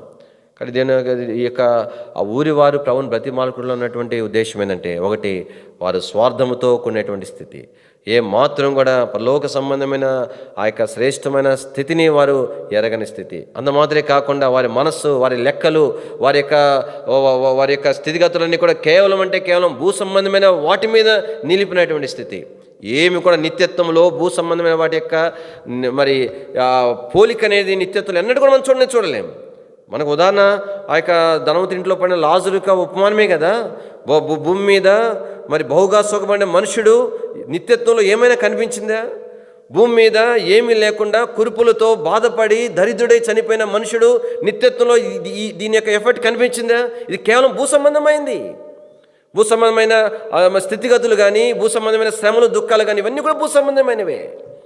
రెండవదిగా మనం ఈ యొక్క నేర్చుకునే ఈ రెండో బతిమలాటల గురించి మనం నేర్చుకునే పాఠం ఏంటంటే, మనం ప్రభుని నిస్వార్థంగా సేవిస్తున్నామా అని, ఆత్మీయమైన విషయాల మీద మనం దృష్టి నిలుపుతున్నామా అని, భూ సంబంధమైన వాటిని మనసును తీసివేసుకుంటున్నామా అనేటువంటిది ప్రాముఖ్యమైంది. చివరిగా మనం మూడవ వ్యక్తి దగ్గర వస్తాం కనుక, ఈ యొక్క మూడవదిగా ప్రభుని బ్రతిమలాడుకుంటున్న మనుషుడు ఎవరంటే ఆ యొక్క స్వస్థ చిత్తుడైనటువంటి ఆ యొక్క మనుషుడు. కానీ ప్రభుని బ్రతిమలాడుకున్నాడంట. చూడండి 18వ వచనం, ఆయన ధోని ఎక్కినప్పుడు దయ్యములు పట్టినవాడు ఆయన తన్నుండ నిమ్మని ఆయనను బతిమాలుకొనెను. కానీ మూడవదిగా ఆ మనుషుడు బతిలాడుకుంటున్నాడు. దేనికోసం బతిలాడుకుంటున్నాడు? ప్రభా నీతో ఉండని చాలంతే. దయ్యాలు పట్టినాయి, తను అందరూ అసహించుకున్నారు, తనను అందరూ కూడా తృణీకరించినారు, తరిమేసినారు. ఆ యొక్క సంఖ్యలు కట్టినారంటే చేసినారంటే ఏంది, వాడి నుండి ఏమొస్తుందో, ఏ కీడు వస్తుందో, వాడు రాళ్ళతో కొట్టుకుంటున్నాడు, మనం కొట్టుకుంటాడో, అటుపోయే వాళ్ళకి కొడతాడు, ఎప్పుడు వచ్చి ఏం చేస్తాడు. కానీ అంటే తలంపు ఏంటంటే దేని వాక్యంలో అయితే ఇప్పుడు స్వస్థత పొందినాడు. ఇప్పుడు ఏముండాలా చెప్పండి? ఏం ఆశ ఉండాలా? ఒకప్పుడు దిగంబరిగా ఉన్నాను, అందరు నన్ను అసహించుకున్నారు, ఒక పక్క లోపల దయ్యాలు ఉన్నాయి, రెండవది మానవ హృదయం కూడా తనకుంది, అందరు ఛేదరించుకుంటున్నారు. ఛేదించుకోవడం కారణం తన దిగంబరత్వం, తన చేతిలో లేదు, వస్త్రాలు తను వేసుకోలేకపోతున్నాడు. ఇప్పుడు ఒక ఆధిక్యత దొరికింది. ఏం ఆధిక్యత దొరికింది? వారి ముందు టీవీగా నడుచుకునే ఆధిక్యత దొరికింది. ఉదాహరణకు బైబిల్ గ్రంథంలో మనం ఎక్కువ సమయం చూడం కానీ త్వరగా ముగిస్తాను కనుక, ఆ యొక్క ఇద్దరు గుడ్డివారు వారు భిక్షం అడుక్కుంటా ఉంటే ప్రభుని ఏమడిగినారు? దావీదు కుమారుడ మమ్మను కరుణించమని అడిగితే, కానీ వాళ్ళతో ఉన్న వాళ్ళు నోరు మేమన్నారు, వాళ్ళు ఇంకా బిగ్గర కేకరేసినారు. ప్రభు వారిని ముట్టి బాగు చేస్తే వారి కన్నులు చూపు పొందారు. చూపు పొంది ఏం చేసి ఉండాలి చెప్పండి? ఇప్పుడు దాకా అడుక్కునే వాళ్ళు ఎంతమంది మోసం చేస్తారు. వాడు రూపాయి వేసి 10 రూపాయలు తీసుకునే వాళ్ళు కూడా ఉంటారు. పాపం గుడ్డివాడు కదా, లేదంటే చిల్లర వేసాడు, లేదంటే వేసాడు. ఇప్పుడు అంటే ఆ మాటే చాలా హీనమైన మాట. గుడ్డితనం ఒక పక్క, భిక్షగాడు. అయితే ఇప్పుడు ఒక ఆధిక్యత దొరికింది. రెండోది కన్నులు తెరవబడ్డాయి. అంతకుముందు దాకా కన్నులు మూయబడి అంటే గుడ్డితనం పుట్టిగుడ్డి వాళ్ళుగా ఉన్నారు. అయితే ఇప్పుడు అందమైన సృష్టిని చూస్తూ ఉన్నారు, ఎన్నో శ్రేష్టమైన స్థలాల గురించిన సంగతులు వాళ్ళు విన్నారు. ఇప్పుడు కన్నులు తెరవబడిన తర్వాత ఆల్ ఆఫ్ సడన్గా ఆ చెట్లు కనబడతా ఉంటే ఇంత అందంగా ఉంటాయి ఆ చెట్లు, సృష్టి ఇంత బాగుంటుందా, పక్షులు ఇంత బాగుంటాయా, ఈ సర్వసాధారణమైనటువంటి నా చుట్టూ ఉండే వాతావరణం ఎంత బాగుంటే నేను ఇంకా శ్రేష్టమైన విన్న సంగతులు ఎన్నో ఉన్నాయి, అవి ఎంత బాగుంటాయో నేను అవన్నీ కూడా నేను చూడాలని అనుకోవాలా. రెండోది, ఒకప్పుడు వాడిని వీడిని అయ్యా ధర్మం ఆడుకున్నాను, ఇప్పుడు కాళ్ళ ఎగరేసుకొని నా కాళ్ళ మీద నేను బ్రతకాలా, శభాషరా అనిపించుకోవాలా, మంచిగా తను సంపాదించుకుంటున్నాడు, గౌరవప్రదంగా బతుకుతున్నాడు అనిపించుకోవాలా. ఉండదా? ఆశ ఉండదా? దీని వాక్యంలో వారు చూపు పొంది ఆయన వెంట వెళ్ళిరని రాయబడి ఉంటుంది. అంటే అర్థం ఏంటి? వారు చూచినారు, అవేవి వారి మీద ఆకర్షితులు కాలేదు. ఎంతో అట్రాక్షన్ కనబడుతున్నాయి, అవేవి వారి దృష్టిని ప్రభు వైపు నుండి తిప్పలేదు. ప్రభా మాకేమీ వద్దు. లోకములో గౌరవపదమైన స్థితిలో, లేదంటే సంపాదించుకొని, లేదంటే లోకములో అందాలు అవన్నీ కూడా సౌందర్యం అదంతా మాకు అవసరం లేదు. కనుక మేము నిన్ను వెంబడిస్తాం, నీతో ఉంటాం, అది మాకు ఆధిక్యత. దీని వాక్యంలో మనకు జ్ఞాపం చేసుకునేది ఏంటంటే, కనుక ఈ మనుషుడు ఎందుకోసం బ్రతిలాడుకున్నాడంటే తన్ను ఉండని, నాకు ప్రభుత్వం అంటున్నాడు, ప్రభా నాకేమీ వద్దు, వెళ్ళి బ్రతకొచ్చు కదా, వద్దు ప్రభా, గౌరవంగా బ్రతకొచ్చు కదా, వద్దు ప్రభా, ఇదిగో చూడండి ఇప్పుడు ఒకప్పుడు నన్ను చూడండి అని చూపించుకోవచ్చు కదా, వద్దు ప్రభా, అవే వద్దు, నాకేం కావాలా? ఒకటే కావాలి. ఏం కావాలా? నీతో నేను ఉండాలంతే. మనం చూస్తూ వచ్చినాం. అంద్రియా యోహాను మరి ప్రభుని వెంబడించే క్రమంలో ప్రభు వెనక్కి తిరిగి మీరు ఏమి వెతుకుతున్నారు అని అన్నప్పుడు వాళ్ళు ఏమన్నారు? రబ్బీ, నీవెక్కడ నివసించుచున్నావు అన్నారు. అంటే అర్థం ఏంటి? మనం చూసుకుంటా వచ్చినాం, ప్రభా నువ్వు ఎక్కడుంటే అక్కడ ఉండాలి అంతే, ఇంక మాకేం అవసరం లేదు, మాకు ఏది అవసరం లేదు. చెప్పగలమా? ఎంత శ్రేష్టమైనటువంటి తీర్మానం. దేవుని యొక్క వాక్యంలో దేవుని యొక్క ఆశ ఏంటంటే, దేవుని ప్రజల ఎడల దేవుని యొక్క ఉద్దేశం ఏంటంటే, ఆయనతో నీవు నేను ఉండాలని, ఆయనతో నీవు నేను గడపాలని. అందుకు నిన్ను నన్ను ఏర్పాటు చేసుకుంది, అందుకు నిన్ను నన్ను ఆయన కోరుకుంది. అంతేగాని లోకరీతిగా లోకంలో మరి ఆయా స్థితిగతుల కొరకు మనల్ని ఏర్పాటు చేసుకోలేదు. మిగతా అన్ని విషయాల తర్వాత మొట్టమొదటిగా దేవుని యొక్క ఆశ ఏంటంటే, దేవుని యొక్క అపేక్ష ఏంటంటే, నీవు నీ ప్రభుత్వం ఉండాలా, ఆయన నీతో గడపాలని ఆశపడుతున్నాడు. ఒకనొక సందర్భంలో మనం చూడగలుగుతాము. కాబట్టి మరియ విస్తారమైన పనుల చేత ఏం చేస్తూ వచ్చిందని చెప్పండి, ఆమె తొందరపడతా వచ్చిందంట. మరి ఏం చేసిందని చెప్పండి, ఆయన పాదంలో ఏదో కూర్చుని ఆయన బోధ, అందుకోసం మనల్ని ఏర్పాటు చేసుకున్నాడు ఆయన. దేవుని వాక్యలో ఎందుకోసం నిన్ను నన్ను పిలిచినాడు, ఎందుకోసమై నీవు నేను రక్షణ పొందినా, మన ముందులో ఆశలు, మన తీర్మానము ఏమైనా ఉంటే గింటే ఒక దేవుని బిడ్డగా, దేవుని ప్రేమించే వ్యక్తిగా, దేవుని విశ్వాసం ఉన్న వ్యక్తిగా నీకు నాకు ఉండవలసిన ఒకే ఒకటి ఏంటంటే, నేను నా ప్రభుతో సహవాసం చేయాలి. అందుకు దీని వాక్యంలో కొరింథీ రాసిన పత్రికలో మనం చూస్తాం. కొరింథీ రాసిన మొదటి పత్రిక, అపోస్తలుడైన పౌలు కొరింథీ రాసిన మొదటి పత్రిక 1వ అధ్యాయం 9వ వచనం.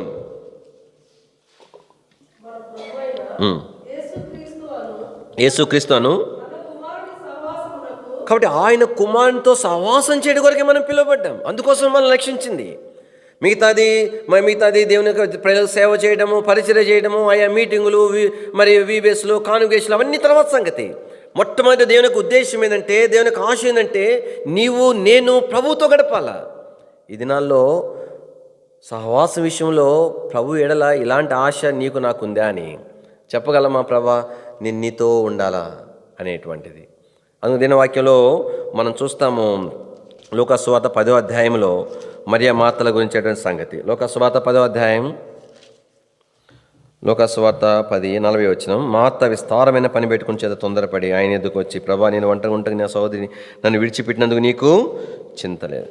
ప్రభు ఏమన్నాడు 41 వచనంలో, అందుకు ప్రభువు, మార్తా మార్తా నీవు అనేకమైన పనుల గురించి విచారం కలిగి తొందరపడుచున్నావు, కానీ అవసరమైనది కొన్ని, వాటిలో మరి ఒకటే అని అన్నాడు, 2 అన్నాడు. అంటే జ్ఞాపం చేసుకోవాలా ఏది ప్రాముఖ్యమైంది అంటే. ప్రాధాన్యత క్రమం ఉంటుంది. మొదటి ప్రాధాన్యత, 2వ ప్రాధాన్యత, 3వ ప్రాధాన్యత, అట్లా ప్రాధాన్యత క్రమం. కానీ దేవుని బిడ్డగా మనం ఇవ్వాల్సిన మొదటి ప్రాధాన్యత దేనికి చెప్పండి? నేను నా ప్రభుతో గడుపుడు కొరకే మొదటి ప్రాధాన్యత.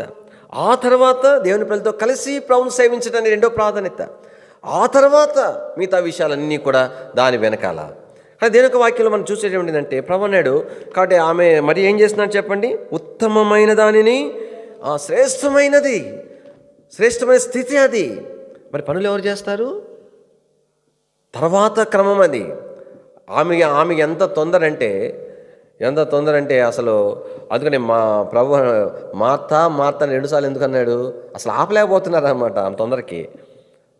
అంటే ప్రభు కూడా ఆపడం కొంచెం కష్టమైంది. మార్త ఆగు తొందరపడిపోతుంది. ఏది ప్రభు అట్లా ప్రభు ఇట్లా ప్రభు అట్లా అంటూ ఉంటుంది. మార్త ఆగు. తర్వాత మనము మరి యోహాను సువార్తలో మనం చూడం కానీ, లాజరు మరి బ్రతికిన తర్వాత మరి అక్కడ మార్త ఉపచారం చేసి రాయబడి ఉంటుంది. మరి అక్కడ రాయబడింది కదా.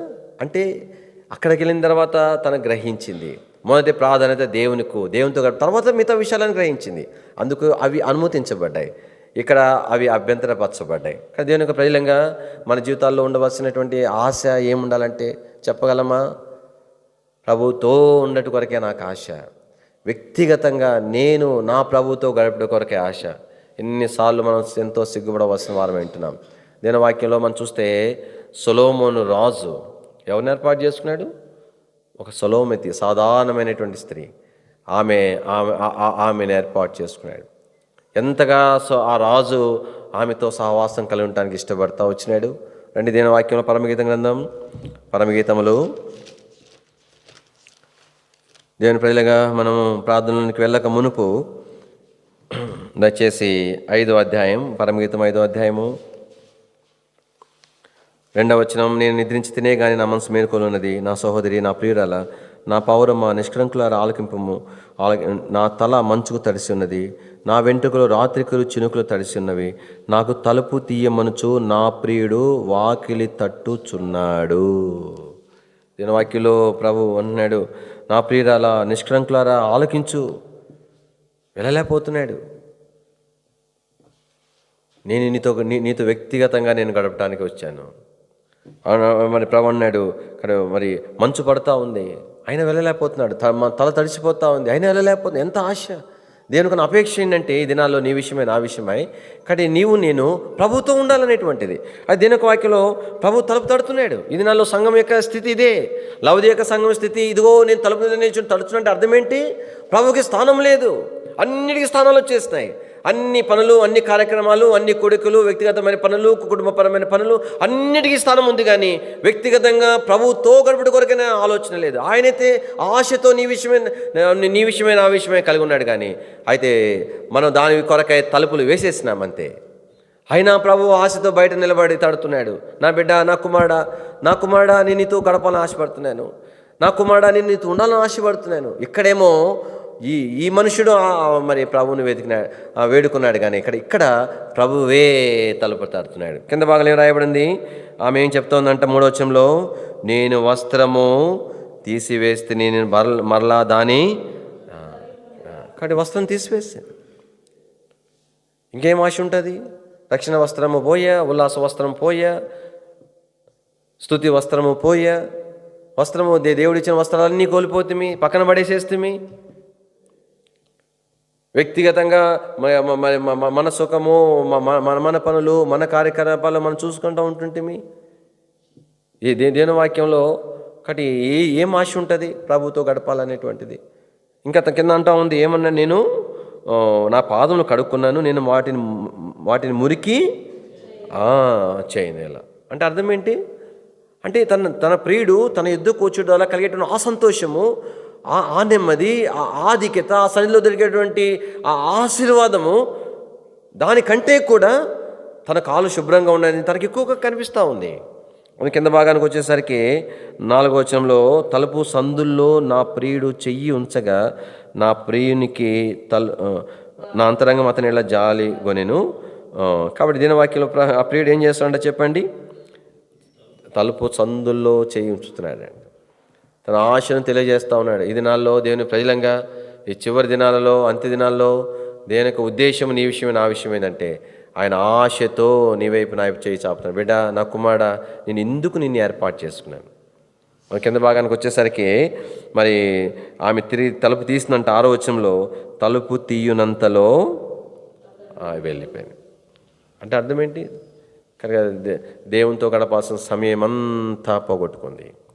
ఆయన సన్నిధిలో ఆనందించాల్సిన స్థితి అంతా పోగొట్టుకుంది. ఆ సమయం దాడిపోయిన తర్వాత ప్రభు సన్నిధి తనకు దొరకలేదు. తర్వాత కింద భాగం చూస్తాము, తనకి ఏం మిగిలినాయి? గాయాలు మిగిలినాయి. ఆ పట్టణస్తులు పట్టుకొని ఆమెను గాయపరిచినారు. 7వ వచనంలో కింద భాగంలో ఆ వస్త్రాన్ని దొంగిలించేస్తారు. ఎంత దయనీయమైన స్థితి. దేనిక ప్రజలంగా మన జీవితాల్లో మనం జ్ఞాపం చేసుకోవాల్సినటువంటిది ఏంటంటే, 3వదిగా మనుషుడు వేడుకున్నాడంటే దాన్ని ఏం చూపిస్తుందంటే ప్రభువుతో నా యొక్క సహవాసాన్ని చూపిస్తుంది. దీని వాక్యంలో భక్తులైన వారు దాన్ని అభ్యాసం చేసుకున్నారు. మనం ఇంతకుముందు జ్ఞాపం చేసుకుంటా వచ్చినాం. నేను తిరిగి జ్ఞాపం చేసి ముగిస్తాను. యెహోషువ ఎంత దేవుని సన్నిధి అంటే ఆశ కలిగినటువంటి వాడు, ఎంత దేవుని ఆశతో ఏం చేసినాడు? ప్రభువు మోషేను కొండ మీద రమ్మని చెప్పినాడు. ఎవరు రమ్మన్నారు? మోషే ఒక్కడే రావాలని చెప్పినాడు. నువ్వు ఒక్కడివే రావాలని చెప్పినాడు. యెహోషువ ఒక ఆశ, నేను దేవుని సన్నిధిలో గడపాలా, దేవుని సన్నిధి అనుభవించాలనే ఆశతో ఆ యవనస్తుడు ఏం చేసినాడు? మరి తనకు అనుమతి లేదు. తను అనుకున్నాడు, ఏమనుకున్నాడంటే మోషే లేచినప్పుడు ఎక్కడ పోయినా మోషేతో వెళ్ళేటువంటి అలవాటు. ఎందుకంటే పరిచారకుడు కాబట్టి సహాయకరంగా లేదంటే ఏమైనా అందించడానికి భోజనం వడ్డించడము, ఆ ప్లేట్లు తీయటము, తనతో పనుల కొరకై సహాయకరంగా ఎక్కడికి వెళ్ళే అలవాటు ఉంది కాబట్టి తను అనుకున్నాడు, నేను కూడా మోషేతో పాటు లెగుస్తాను. ఒకవేళ మోషే కనుక నిన్ను రావద్దన్నాడు, నన్ను ఒక్కడిని రమ్మన్నాడు అంటే అప్పుడు అవుదామని లేచినాడు. నిజంగా దేవుడు కూడా నీ ఒక్కడివే రావాలి కదా యెహోషువ వద్దని దేవుడు కూడా చెప్పలేదు. తర్వాత మోషే కూడా అంగీకరించినాడు, మేము కొండ మీదకి వెళ్తాం. సరే మంచిది, కొండ మీదకి వెళ్ళినారు, కొంత దూరం పోయినారు ఇద్దరు కలిసి. వెళ్ళిన తర్వాత మేఘములో నుండి ప్రభు పిలిస్తే మోషే మేఘంలోకి ప్రవేశించినాడు. ఇప్పుడు మోషే ఎక్కడున్నాడు చెప్పండి? మేఘము లోపట ప్రభువుతో తనున్నాడు 40 దినాలు, 40 పగలు 40 రాత్రులు. కింద ఇశ్రాయేల్ ప్రజలు ఎవరున్నారు? ఎక్కడున్నారు? వారి కింద ఉన్నారు, వారి కుటుంబాలు ఉన్నాయి, సహోదరులు ఉన్నారు, ఎంతో చక్కగా సహవాసం ఉంది. ఇంకో మాటలో చెప్పాలంటే వారికి ఏదైనా అవసరం వస్తే నాయకత్వం కొరకు అహరోను ఊరులను మరి ఏర్పాటు చేసేసి వెళ్ళాడు. ఏమి కొదవలేదు వారికి. అయితే యెహోషువ పరిస్థితి ఏంటి? వీరేమో శుభ్రంగా 3 పూటలు తింటున్నారు, చక్కగా బాగున్నారు, సహవాసం ఉంది, అందరూ ఉన్నారు, వీరికి సరిపోయింది. సరే మోషే విషయం చూద్దాం. మోషే అంటేనేమో మరి దేవుని యొక్క సమ్ముఖంలో ఉన్నాడు కాబట్టి, ముఖాముఖిగా చూస్తున్నాడు కాబట్టి ఆకలి అనిపించలేదు, కాబట్టి ఎంతో సంతోషంతో అక్కడ ఉండగలిగినాడు, బాగానే ఉంది. యెహోషువ విషయం ఏంటి? వీళ్ళకేమో మరి కొన్ని రోజులు చూసినారు, విసుగుపట్టిపోయింది. అందరూ వారితో ఉన్నా కూడా వారికి విసుకొచ్చేసింది. ఏమైపోయినాడో మోషే తిరిగినారు. మరి వాళ్ళకే విసుకొస్తే అహరోను ఊరు నుండి అందరున్న వాళ్ళకే అంతగా విసుగు వచ్చి అనుమానం వచ్చి విసుగుపట్టిపోతే యెహోషువ సంగతి ఏంటి? ఏం చేస్తున్నాడు 40 దినాలు యెహోషువ? తనకు ఆకలే లేదా? బహుశా వేసి ఉండకపోవచ్చు. తన ఆశ ఏంటంటే ఆ 40 దినాలు కూడా విశ్రాంతి తీసుకున్న సమయం తప్ప బహుశా తన ప్రార్థనలో గడుపుతూ వచ్చినాడు. దేవుని వాక్యంలో మనం చూస్తే ఏం ప్రార్థన చేసి ఉంటాడు చెప్పండి? దేవుడు తన కళ్ళ ఎదుట చేసిన అద్భుత ఆశ్చర్య కార్యాలు, ఐగుప్తులో చేసిన కార్యాలు, ఎర్ర సముద్రం పాయలు చేయటం, వారికి చేసిన కార్యాలన్నీ స్తుతిస్తూ ఉండొచ్చు. తన పితరుల కాలంలో అబ్రహాం మొదలుకొని దానికి నోవ కాలంలో దేవుడు ఏమేమి కార్యాలు చేస్తున్నాడో, ఏమైతే ఉన్నాడో వాటన్నిటిని బట్టి ప్రభువును స్తుతిస్తూ ఉండొచ్చు. రెండవదిగా తన కన్నుల ఎదుట ఎన్నో పరిస్థితులు ఉంటున్నాయి, ప్రతికూల పరిస్థితులు ఉంటున్నాయి, దేవుని ప్రజలు ఆత్మీయంగా పతనమైపోయే స్థితిగతులు ఉంటున్నాయి, కానీ ఎన్నో పోరాటాలు ఉన్నాయి, ఎన్నో ఇబ్బందులు ఉన్నాయి. ఇవన్నీ చూసిన వాడుగా వాటందరి కోసం ప్రార్థన చేస్తూ ఉండొచ్చు. మోషే కోసం ప్రార్థన చేస్తూ ఉండొచ్చు. మరి అహరోను ఊరుల కొరకు, ఇశ్రాయేలు ప్రజలు అందరి కొరకు ప్రార్థన చేస్తూ ఉండొచ్చు. ఎక్కడ కూడా తనకు విసుగు కనిపించలే. ఇంకెందుకు మోషే అని చెప్పినాడు, నేను వచ్చేదాకా ఇక్కడే ఉన్నాను చెప్పినాడా? 40 రోజులకు వస్తానని మరి దేవుడే అని చెప్పినాడా? మోషే అని చెప్పినాడా? ఎందుకు విసుగు కనిపించలేదు? ముఖాముఖిగా ప్రభువును చూడకపోయినా ఆ మనుషుడు, ఆ యవనస్తుడు 40 దినాలు దేవుని యొక్క సన్నిధిని అనుభవిస్తూ వచ్చినాడు. ఈ దినాల్లో ఎంత మేర వ్యక్తిగతంగా ప్రభుత్వం నీవు నేను గడుపుతున్నా ఎంతో సిగ్గుపడాలా. వాస్తవానికి నిజంగా తన జ్ఞాపం చేసుకుంటాం వస్తే చాలా దుఃఖం అనిపిస్తుంది. మనం కోల్పోయినాం, శ్రేష్టమైనటువంటి స్థితిని కోల్పోయినాం. నీవు నేను ప్రభువును స్తుతించడానికి ఎన్ని సంగతులు, ఆయన గురించిన సంగతులు ఉన్నాయి. యెహోషువకైతే కొన్ని, నీకు నాకు ఆయన గొప్ప కార్యాలు ఎన్ని ఉన్నాయి నీ జీవితంలో, సంఘ జీవితంలో పరిచయం ఎన్ని చేసి ఎన్ని ఉన్నాయి, ఎంత స్తుతించవచ్చు మనం. ఈ దినాలలో ఎన్ని అక్కర్లు ఉంటున్నాయి, దేవుని ప్రజలు ఎంత పతనంలో ఉంటున్నారు, ఎన్ని పోరాటాలు, ఎన్ని సవాళ్ళు, ఎన్ని పరిస్థితులు ఉంటున్నాయి, ఎంత మంది కొరకు ప్రార్థన చేయాలి, ఎంతమంది రక్షణ కొరకు ప్రార్థన చేయాలి, ఎన్ని అంశాలు ఉంటున్నాయి మన ముందు. యెహోషువ అలా చేయగలిగినప్పుడు ఆ తర్వాత ప్రత్యక్ష గుడారం ఏర్పాటు చేయబడింది. ప్రభువు అన్నాడు, కర్ణాపీఠంలో అక్కడ నేను కలుసుకుంటాను, నేను నీతో మాట్లాడతాను, నిన్ను కలుసుకుంటాను, ఇశ్రాయేల్ ప్రజలకు ఆజ్ఞాపించే సమస్తము కూడా నేను నీకు బోధిస్తాను అని చెప్పి ఒక ప్రత్యక్ష గుడారాన్ని ఏర్పాటు చేసి, మందసాన్ని ఏర్పాటు చేస్తే ఈ మోషే యెహోషువ ఇద్దరు కలిసి ఆ యొక్క ప్రత్యక్ష గుడారం లోపలికి వెళ్ళేవాళ్ళు. మోషేనేమో ముఖాముఖిగా లోపలికి వెళ్ళి ప్రభుతో మాట్లాడేవాడు అతి పరిశుద్ధ స్థలంలో, బహుశా నేను అనుకుంటాను. అయితే యెహోషువ పరిశుద్ధ స్థలం వరకు వెళ్ళి అక్కడ తను ఆగిపోయేవాడు. అయిపోయిన తర్వాత ఏమైపోయింది? ఇప్పుడు మోషేకి బయట ఎన్నో పనులు ఉన్నాయి, బాధ్యతలు ఉన్నాయి, ఎంతోమంది తనకు న్యాయం కొరకు బయట వచ్చినటువంటి వారు రావాల్సి ఉంది. యెహోషువ ఆ సమయంలో మోషేతో ఉండాల్సిన అవసరం లేదు. ఇప్పుడు ఏం చేశాడంటే యెహోషువ చెప్పండి, గుడారంలోనే ఉండిపోయినాడంట. మోషేతో మాట్లాడినట్టు ముఖాముఖిగా యెహోషువతో మాట్లాడకపోయినా వ్యక్తిగతంగా దేవుని సన్నిధిలో, దేవుని ప్రజలంగా మన జీవితాల్లో జ్ఞాపం చేసుకోవాలా. ఈ 3వ వేడుకలో ఏం చూపిస్తా ఉందంటే ఎంత మేర వ్యక్తిగతంగా నీవు నీ ప్రభువుతో గడుపుతున్నావు అనేది. దాని కొరకు ప్రభు మనల్ని పిలిచింది. మిగతావన్నీ తర్వాత. ఎంతసేపు కూర్చోగలుగుతాం చెప్పండి ఒంటరిగా దేవుని సన్నిధిలో? అంత ప్రార్థన చేస్తే అన్ని అంశాలు అయిపోయేసరికి 15 నిమిషాలు అయిపోతుంది. ఇంక తర్వాత ఏం చేయాలో కూడా అర్థం కాదు. మీ సంగతి చెప్పట్లేదు, నా సంగతి చెప్తున్నా. ఎంతగా దేవుని యొక్క ప్రజలంగా ఆయన సన్నిధిలో అనుభవించడం కొరకు అభ్యాసం చేసుకోవాలి. రండి ఆ మాట చూపించేసి నేను ప్రార్థన చేస్తాను. దయచేసి నిర్గమాకాండము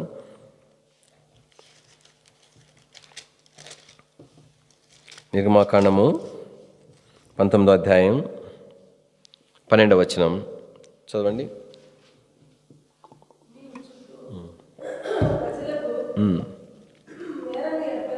మేర నేర్పరిచి మీరు ఈ పర్వతం ఎక్కవద్దు, ముట్టవద్దు, భద్రం సుమి.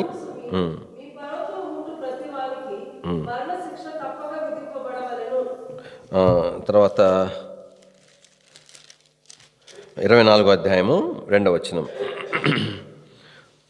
మోషే మాత్రము యెహోవాను సమీపించాలి. తర్వాత ఏమన్నాడు? 12వ వచనం చూడండి. అప్పుడు యెహోవా మోషేతో, నీవు కొండ ఎక్కి నా ఎద్దుకు వచ్చుండుము, నీవు వారికి బోధించుట్లు నేను రాసిన ఆజ్ఞలను ధర్మశాస్త్రం రాతి పలకను నీకు ఇచ్చేదను. ప్రభు ఏమన్నాడు?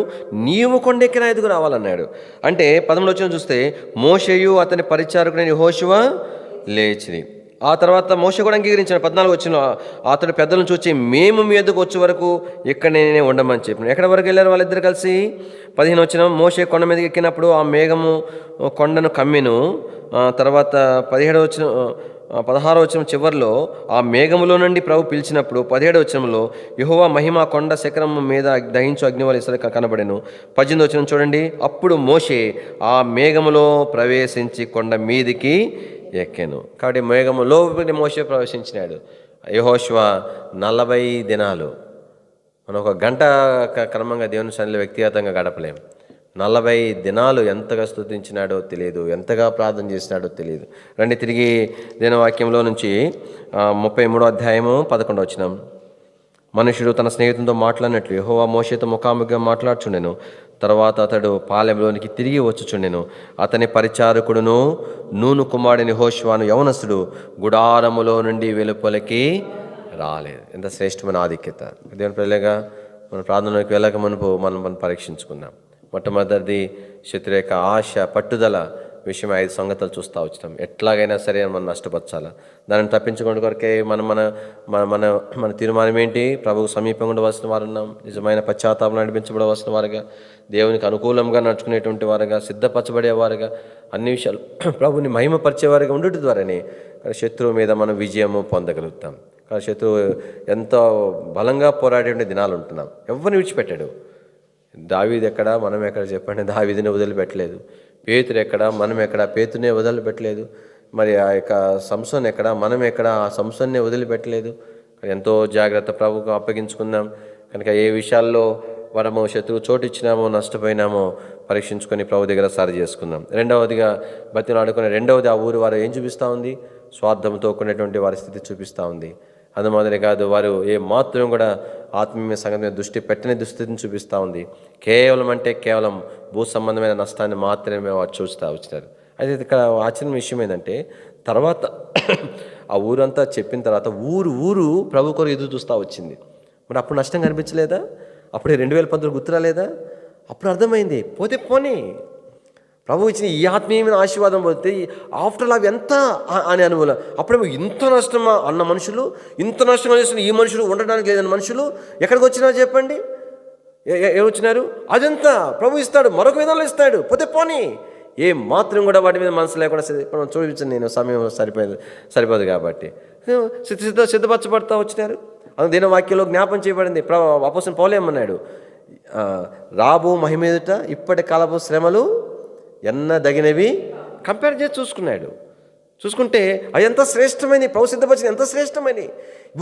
భూమి మీద తన అనుభవించిన శ్రమలు ఎంతో కఠినమైనవి, కానీ అయితే దాని ప్రతిఫలంగా ఇచ్చి దాని ముందు చూస్తే ఇవి ఏవి కూడా అసలు ఎన్నికంటే అసలు ప్రస్తావించడానికి కూడా మరి అంత అల్పమైనవి సంగతి. మూడవదిగా మనం చూస్తూ వచ్చినాం, ఆ మనుషుడు ప్రభువుని వేడుకున్నాడు. ఎందుకు వేడుకున్నాడు? తన్ను ఉండనిమ్మని ప్రభువుని, ప్రభు యొద్ద ఉండనిమ్మని ప్రభువుని. ఓ ప్రభు నీతోనే నేనుండాలయా, ఓ ప్రభు నీతోనే ఉండాలయా. నిన్ను నమ్మిన వారికి నిత్య జీవమునిత్తువు, నిన్ను నమ్మిన వారికి నిత్య జీవమునిత్తువు. ఓ ప్రభు నీ కౌగిట నన్ను చేర్చుకో. ఓ ప్రభు నీ కౌగిట నన్ను చేర్చుకో. నిన్ను వదలేటు పోయేదా, నిన్ను వదలేటు పోయేదా. ఓ ప్రభు నీతోనే నేనుండాలయ్యా. ఓ ప్రభు నాతోనే నీ ఉండాలయ్యా. మనం చిన్న పాట పాడుకుని ప్రార్థనలో ప్రవేశిస్తాం.